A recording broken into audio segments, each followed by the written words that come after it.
গেল 1 থেকে 1.5 বছরে আওয়ামী লীগ সরকার পতনের পর সারা বাংলাদেশের মধ্যে সবচেয়ে জনপ্রিয়, শ্রদ্ধেয় এবং কি বিশ্বনন্দিত যিনি ক্যারেক্টার ছিলেন ডক্টর ইউনূস, এই মুহূর্তে আজকের দিনে এসে অনেকেই ওনার এই সিটটাকে বা ওনার এই অবস্থানটাকে অভিশাপ মনে করছেন তাদের নিজেদের জন্য। কেন মনে করছেন? সেই 1989 সাল থেকে যেই ঘটনা জাতিসংঘ কখনো ঘটায় নাই, আজকে সেই ঘটনাই ঘটে গেল। সারা পৃথিবীর মধ্যে বাংলাদেশি টার্গেট হয়ে গেল। কেন? আমাদের যিনি শাসক আছেন তারা কি দুর্বল নাকি তাদের কানেক্টিভিটি দুর্বল? আমরা যদি মনে করি বাংলাদেশের যে কোনো ব্যক্তির চেয়ে সাবেক, রানিং বা আগামী ইন্টারন্যাশনাল ক্যারেক্টার হিসেবে ডক্টর মোহাম্মদ ইউনূস তিনি পারফেক্ট ছিলেন, কিন্তু তিনি রাষ্ট্রপ্রধান হওয়ার পরে যখন আমরা দেখি জাতিসংঘ থেকে মানে বাংলাদেশি একমাত্র দেশ যাদের একটা পুরা টিম 180 জনের একটা টিমকে জাতিসংঘ ফেরত পাঠাই দিচ্ছে জাতিসংঘের শান্তিরক্ষী মিশন থেকে, কেন আসলে এমন ঘটনা ঘটলো? আমরা কি জাতিসংঘকে আসলে ব্যালেন্স করতে পারছি না? সরকার কি আসলে প্রটোকল নিশ্চিত করতে পারছে না? অথবা কোথায় ঘাটতি হচ্ছে? আসুন দেখি মূল ঘটনা। আন্তর্জাতিক শান্তি রক্ষায় সক্রিয় অংশগ্রহণ করে বাংলাদেশ, আর বাংলাদেশ অলরেডি এখানে একটা পজিটিভ ফেস ক্যারেক্টার ছিল।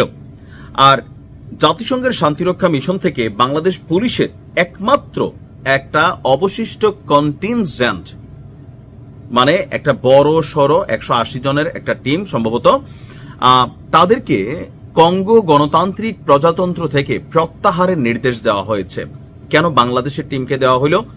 পুরা টিম অন্য দেশের আছে, বাট সেখানে অনেক কম, 4-এর 1, 3-এর 1, কিন্তু আমাদের ফুল টিম। কেন? এই সিদ্ধান্তে বৈশ্বিক শান্তিরক্ষায় বাংলাদেশ পুলিশের যে দীর্ঘদিনের ভূমিকা ছিল এবং ভবিষ্যতে জাতিসংঘে বাংলাদেশ থেকে এই যে যারা যাবেন, যারা আশা করেন, তাদের জন্য কিন্তু উদ্বেগের তৈরি হয়েছে। বাংলাদেশই একমাত্র দেশ যাদের পুরো কন্টিনজেন্ট প্রত্যাহারের সিদ্ধান্ত নেওয়া হয়েছে। অন্যদিকে ক্যামেরুন, সেনেগাল এবং মিশরের মতন দেশের কন্টিনজেন্ট আংশিকভাবে কমানোর কথা উল্লেখ করা হয়েছে জাতিসংঘের নথির তথ্য। পুলিশের একাধিক কর্মকর্তা জাতিসংঘের এই সিদ্ধান্তকে বাংলাদেশের জন্য গুরুতর আঘাত বা বড় ধাক্কা হিসেবেই দেখছেন। জাতিসংঘ মিশনে কর্মরত পুলিশ কর্মকর্তার চোখে উদ্ভূত পরিস্থিতি বাংলাদেশ সরকারের স্পষ্ট কূটনৈতিক দুর্বলতা বা ব্যর্থতা। আপনার যে ছড়ে দেখছেন 180 সদস্যের মধ্যে এটা ছিল 70 জন নারী পুলিশ কর্মকর্তা, যারা সম্ভবত এবার প্রথমে গিয়েছিলেন। আর আগামী নভেম্বরের মধ্যেই, মানে 1 মাসেরও কম সময়ের মধ্যে তাদেরকে দেশে ফেরত পাঠানো হচ্ছে। মাত্র 2 মাস আগে এই টিমটা গেছে। কবে? মাত্র 2 মাস আগে এই কন্টিনজেন্টের অংশ হিসেবে জাতিসংঘের একমাত্র সবচেয়ে বড় নারী পুলিশ ইউনিট বাংলাদেশ থেকে মোতায়েন করা হয়েছিল। নারী পুলিশ কর্মকর্তাদের ভাষ্য হচ্ছে, সরকারের সক্রিয় উদ্যোগের অভাবে আমাদের পুলিশ এখন পুরোপুরি কোণঠাসা, জাতিসংঘের সিদ্ধান্তে প্রভাব ফেলতে পারছে না। জাগনিউজদের করা প্রতিবেদনটিতে বলা হয়েছে যে জাতিসংঘের নথিতে কঙ্গো, মধ্য আফ্রিকান প্রজাতন্ত্র, দক্ষিণ সুদানের বিভিন্ন মিশনে ধাপে ধাপে সদস্য সংখ্যা কমানো, প্রত্যাবাসনের পরিকল্পনা উল্লেখ রয়েছে।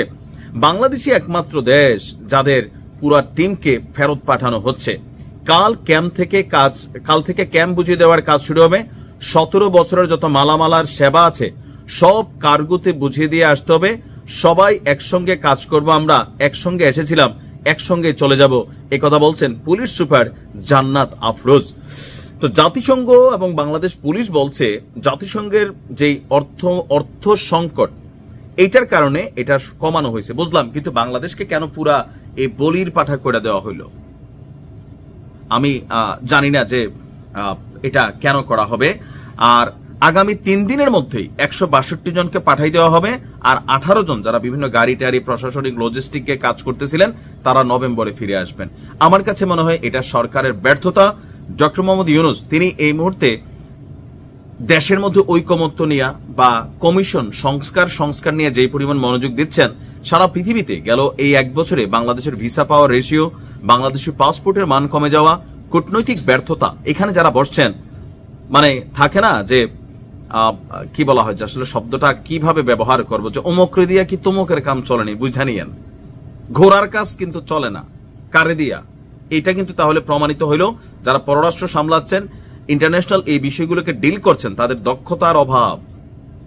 এটা তো ভালো উদাহরণ হলো না। কি বলবেন সরকার? ভালো থাকবেন।